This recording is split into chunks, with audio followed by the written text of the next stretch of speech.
So I'll ask the first question. So thanks very much for talking about the Coke example. One of the things I was wondering about though is you talked about how Coke is this great business, right? And you talked about a lot of the qualities that make the product very good and also the structure of the company.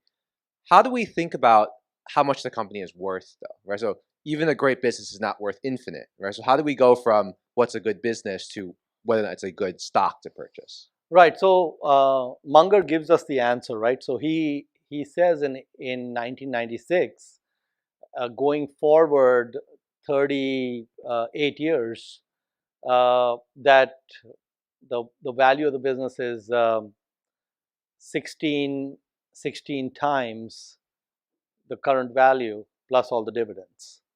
So he tells you that, right? And and so the way they got to the value of the business was they just looked at unit volume and humans and market share and did some math on that. And so then the question you have to ask yourself is, um, how real is that? And the reality is, quite frankly, from the point he made the speech till now, it's quite real. I mean, in the sense that the unit volumes have continued to go up. uh, Coke has continued to increase and expand its brands.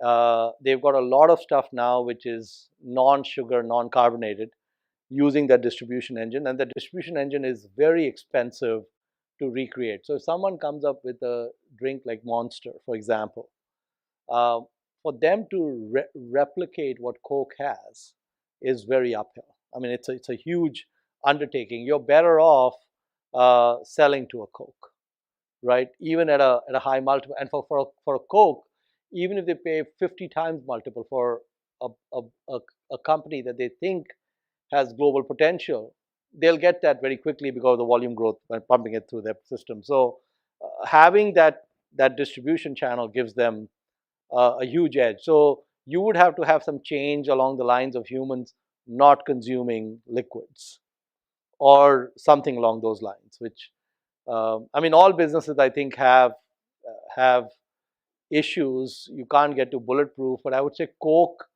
I think, gets as close to bulletproof as you can get. It's probably one of the, and I think that's why Warren put a quarter of the pie into it.